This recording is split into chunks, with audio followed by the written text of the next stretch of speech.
Ethereum is at a critical point. Critical. As I shoot this video, the spot Ethereum ETFs could be days away from listing. And this has everyone wondering what it means for the price of ETH and for Ethereum more broadly. Today, we are going to be answering all of that and analyzing exactly where ETH could be headed next. So if you hold ETH, then this is a video you cannot afford to miss. Now, as always, nothing in this video is financial or investment advice. It's just educational content that's intended to inform you about Ethereum. I'll also note that basically everyone here at Coin Bureau holds ETH in their crypto portfolio, but we promise to be as objective as possible. I mean, that should go without saying. It goes without saying. Now, with that said, it's been over half a year since we did a proper Ethereum update, and it's safe to say that quite a lot has happened since then. To put things into perspective, the last time we did a deep dive into Ethereum was December 2023. Now, some of you will recall that ETH wasn't the most popular of cryptocurrencies back then. In fact, Google search results for Solana actually ended up flipping those of Ethereum by the end of the month. And at the same time, sentiment about ETH on social media platforms like X was kind of falling through the floor. What's interesting, though, is that this FUD seems to have overshadowed some really bullish developments. For example, Ethereum finalized a new token standard called ERC-3643, which essentially makes it possible to issue tokenized real-world assets on its blockchain. In retrospect, this was probably a sign of things to come. And what's crazy is that Moody's was already predicting that Ethereum would become big for these real-world assets, or RWAs. Oh, and by the way, you can learn more about RWAs and other top crypto narratives using that link down in the description. Oh, and while you're at it, smash that like button, subscribe to the channel, and ping that notification bell as well, so you don't miss the next one. Now, in January this year, the FUD around Ethereum increased when it was revealed that Nethermind, one of its largest blockchain clients, had experienced a technical issue. And this, of course, caused everyone to switch to Geth, which is, of course, another popular blockchain client. And this resulted in centralization concerns.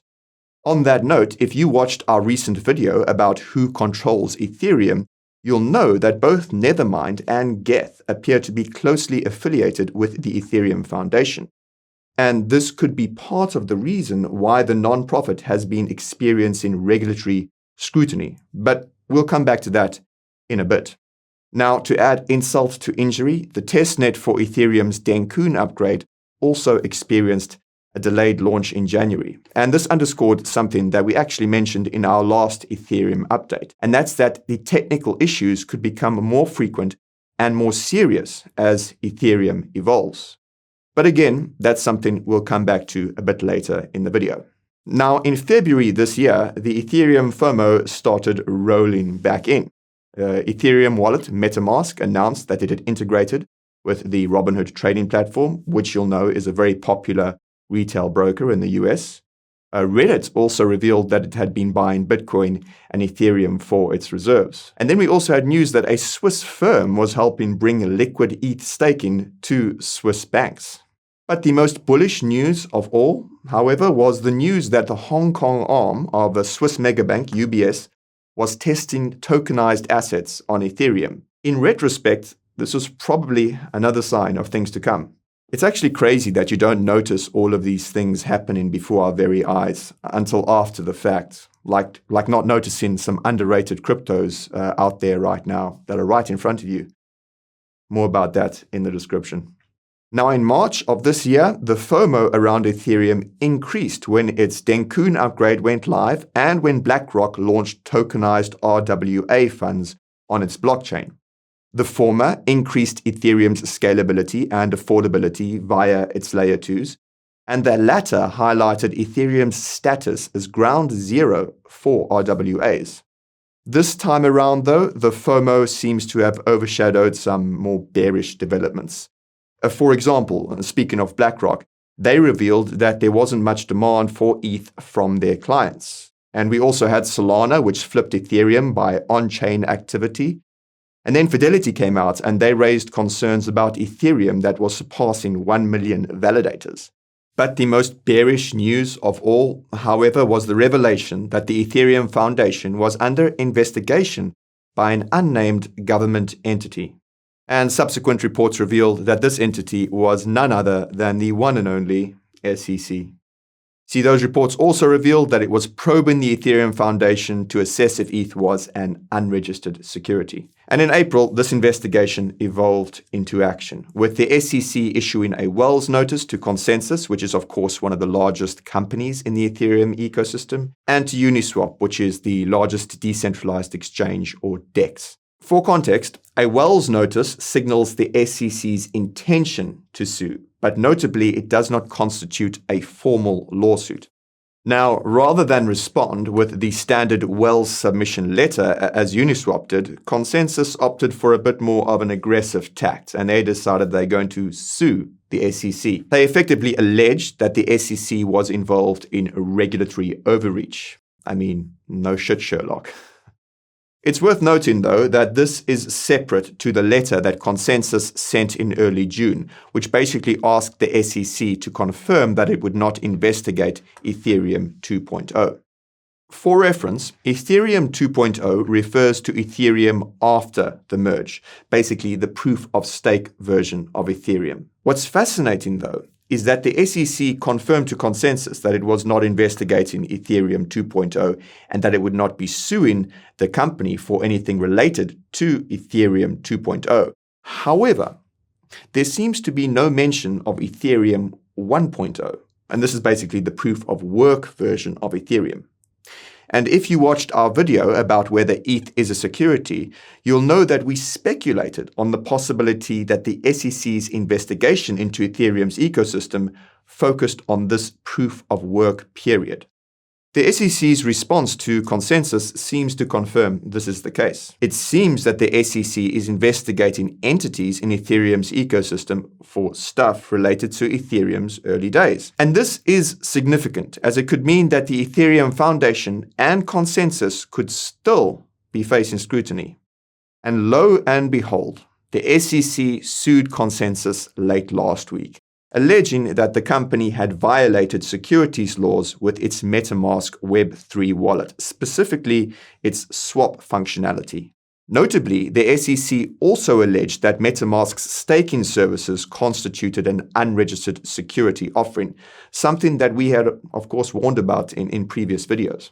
The silver lining, though, is that this is unlikely to have any direct effects on ETH, as ETH is presumably not a security per the SEC's most recent response to Consensus. More importantly, the landmark ruling in the SEC's case against Ripple means that all secondary sales of ETH, i.e. those that trade on exchanges, are not securities. Anyways, besides the FUD around the Ethereum Foundation investigation, April was jam-packed with concerns around ETH restaking. And these were raised by a Coinbase report ahead of EigenLayer's much-awaited launch. For those who don't know, EigenLayer is the largest restaking protocol on Ethereum. As for restaking itself, it basically involves using staked ETH or liquid staked ETH to secure other blockchains and services. And if this sounds risky, well, that's because it is. You see, restaking is a brand new primitive, and the introduction of liquid restaking could create unforeseen risks to ETH and the broader Ethereum ecosystem. Speaking of EigenLayer, in May, it was revealed that 2 members of the Ethereum Foundation had been affiliated with it. And this, of course, raised concerns around conflict of interest, as well as the possibility that EigenLayer had been integrated into Ethereum for profit, despite those risks we just mentioned earlier. To add insult to injury, ETH's supply turned inflationary again for the first time since the merge. And this inflation has continued to this day. And it basically suggests that not as many people are using Ethereum today as they once were. Thankfully, though, Ethereum got a big break when the SEC suddenly approved all pending spot Ethereum ETF applications. The story behind how this happened is actually pretty wild. In short, Donald Trump hosted a gala for holders of his NFTs at Mar-a-Lago 2 weeks prior to the SEC's announcement. And after the gala, he basically promised to be the most, quote, pro-crypto president. And this turned crypto into a political issue. The result seems to have been that the Biden administration may have pressured the SEC into approving the spot ETFs. This despite its anti-crypto stance. The thing is that there haven't been any other really pro-crypto developments since then, and the SEC is still on a warpath. Anyhow, as some of you will know, the spot ETF approvals in May were just the first step of a two-step process for these ETF shares to list on exchanges. The second step of the approval process was expected to be completed already, but it was delayed over the weekend. And this begs the question of why there was this delay. And the real answer could be market conditions. I mean, at the time of shooting this video, the crypto market, it isn't looking too hot. Specifically, the spot Bitcoin ETFs continue to experience low inflows, which is of course a bad sign for the ETH ETFs. Bad market conditions could result in net outflows for the ETH ETFs as soon as they list. And this would of course result in very bad optics for the asset managers who issued them. So there's the chance that some, or even all, may continue to opt to delay the listing until conditions improve. It's possible that this is something that the asset managers have even discussed with the SEC. So if there's another unexpected delay in the second step of the listing for whatever reason, you probably know market conditions are the real reason. Even if market conditions improve before listing, outflows are still likely. And that's simply because it's what happened with the spot Bitcoin ETFs. There were enormous net outflows, mostly from those who had arbitraged Grayscale's GBTC trust. It could be a similar situation, given that Grayscale has also applied to convert its ETH trust into an ETF. The real question is what comes after the first few days of volatility. And the answer really depends on two real conditions. Well, one is, of course, the market conditions, but the other is how the ETF investors see ETH. And in turn, this depends on who those investors are. You see, the Bitcoin ETFs suggest that a large percentage of the ETH ETF investors could be retail. And if this is the case, then they could struggle to gain traction. And that's just because, well, retail has been asleep at the wheel. You see, data from our friend Benjamin Carwin suggests that retail crypto interest is as low as in late 2018. And institutional interest could also be lower for these ETH products vis-a-vis Bitcoins, and that's for a number of reasons which I shan't get into here. But feel free to check out my recent video on ETH ETF approvals, and that will be linked to in the top right for you guys. And this all ties into ETH's price action, which is predictable given all of these Ethereum updates. You see, ETH experienced an enormous rally leading up to the Dencun upgrade. It hit a local top when it went live and then collapsed when all that SEC FUD came out. Then it experienced an almighty God candle when the SEC suddenly approved its spot ETFs. For anyone wondering, that God candle was ultimately caused by everyone's favorite friend, leverage. You see, everyone and their mom was basically short ETH given the SEC FUD. And when there was this surprise news about the ETFs, this caused ETH's price to pump, which caused short traders to get squeezed and liquidated, resulting in this beautiful candle you see here. The impact of the ETF news is even more apparent on the ETH BTC chart, which you'll know, of course, measures the price of ETH relative to Bitcoin. ETH BTC saw a huge bump, and many now believe that the drop to 0.044 ETH per BTC was the bottom for this cycle, and it could still be the case. The caveat, though, is that the strength against Bitcoin doesn't guarantee a pump in fiat terms. And objectively speaking, the crypto market is looking pretty bearish right now. And while there could be some sudden recovery rallies, a massive move higher just seems more unlikely. And this is again because there's minimal retail interest in crypto right now.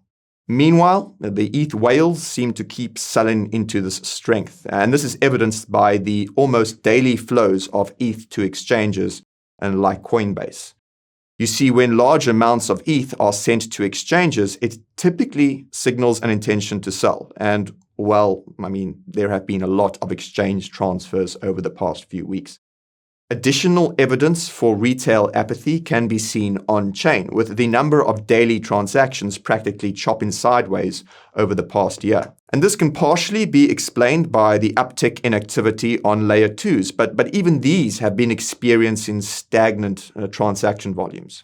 Taken together, these indicators suggest that another leg lower could be on the cards for ETH in the short term. Its weekly chart suggests it could fall as low as 2.5k in the coming weeks. This is actually consistent with a prediction made by crypto VC firm Mechanism Capital, which basically said that the ETF flows will disappoint and ETH will fall. But this assumes that there won't be another short squeeze-induced upside surprise after the ETFs list. In this scenario, ETH could easily jump by double digits to its most recent local high of around 4.1k. After that, though, ETH could experience a sharp pullback and continue consolidating until more marginal buyers enter the market. And these marginal buyers could come sooner than expected if there's a financial crisis of some kind, as governments and central banks will respond in the only way they know how to print some more money. By the way, if you want to maximize your gains regardless of the direction ETH goes, you need to check out the Coin Bureau deals page. It's got trading fee discounts of up to 70% and sign-up bonuses on the best exchanges of up to $100,000. You see, these deals are only available to Coin Bureau viewers and won't be around forever, so be sure to take advantage of them while you still can, using the link in the description. Now back to ETH, and that reminds me that ETH's price action appears to be inversely correlated to the yield on 10-year US Treasuries. You see, these are used as the reference rate for long-term interest rates in the economy. And the 10-year yield has been falling, and this could be contributing to ETH's outperformance against Bitcoin in recent weeks. If this trend continues, then ETH and other altcoins could continue strengthening against Bitcoin as lower long-term rates lead to more risk-on behavior. However, this assumes that the yields are falling because investors believe the Fed will cut rates, and not because there's a flight to safety, which could be the case. More about the upcoming recession in the description.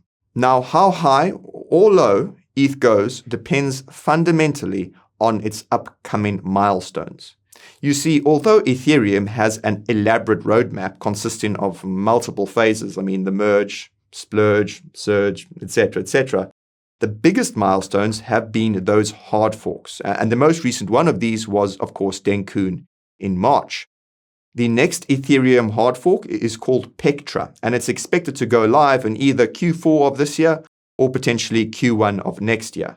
You see, Pectra will be bigger than Dencun, as it contains 20 EIPs, or Ethereum Improvement Proposals, whereas Dencun only contained 9. And not only that, but 7 of Pectra's EIPs are considered significant, whereas just one was the case in Dencun, and that was, of course, EIP 4844. The full list of EIPs included in Pectra and what they can do for Ethereum can be found in the description, and shout out to the guys at Bankless for putting together such a comprehensive article. In our opinion, the most important EIPs included in Pectra are EIP 7002, EIP 7251, EIP 7524, and EIP 7702. Try saying that fast 10 times. In all seriousness though, EIP 7002 and EIP 7251 relate to Ethereum's validators. The former enhances functionality around staking and restaking, and the latter increases the maximum validator stake from 32 ETH to 2048 ETH. To be clear though, the minimum stake will stay the same at 32 ETH. It's just the maximum stake that is being increased. The rationale here is that it makes it easier for larger entities to stake more ETH without having to spin up additional validators. As you can imagine, raising the maximum stake has been seen as quite controversial, as it could result in more validator centralization. Of course, the trade-off is that more ETH will be staked, which increases more security over the entire ecosystem. The next EIP is 7524, and it relates to Ethereum's Layer 2s. It seems this EIP will further increase scalability of Layer 2s. And if you watched our video about the Dencun upgrade, you'll know that it increased the scalability of Layer 2s by as much as 100 times. Now, it's not immediately clear how much EIP 7524 will improve scalability in terms of metrics, but if you happen to know, please do drop a comment down below. Now, of all the EIPs included in Pectra, EIP 7702 will probably be the most beneficial for Ethereum's adoption. You see, without getting too technical, it makes it possible for regular wallets to act like smart contract wallets under certain conditions. And this will, of course, lead to better user experience for dApps. But this assumes that these dApps will deploy on Ethereum instead of its Layer 2s or a Layer 3 or even a competing Layer 1. And this, of course, brings me on to everyone's least favorite section, and that is, of course, the challenges faced by ETH, particularly in the next few months. You see, the first challenge is obviously regulation. Now, we may be mistaken, but it doesn't look like the SEC is done probing Ethereum's ecosystem yet. And it seems as if there is a small but real possibility that it could still go after the likes of consensus for stuff that's not related to swaps and staking. It's also easy to forget that Ethereum's success depends on its dApps and protocols, namely DeFi and stablecoins. And it looks like it's still targeting DeFi, as it's now targeting consensus over such products. It's still pursuing Uniswap, and it could open new investigations into other DeFi protocols, see Liquid Staking, for example. The SEC is still clearly on a warpath. From our perspective, the only thing that will really protect Ethereum once and for all is the passing of some reasonable and common sense regulation by Congress. It's something that's currently in the works, but whether these pending bills will become laws before the election, that remains to be seen. But the industry is hopeful.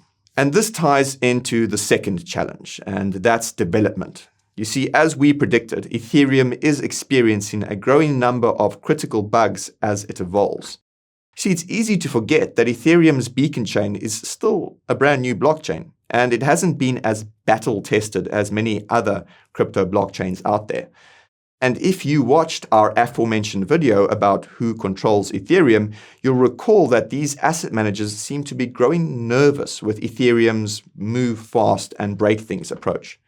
With the likes of BlackRock launching tokenized RWAs on Ethereum, you can bet they don't want anything broken.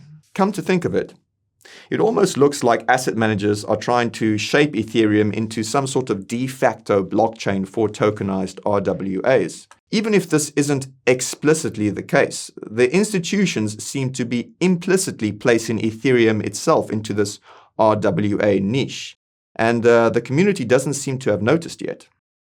And this relates to Ethereum's third challenge, and that's narrative.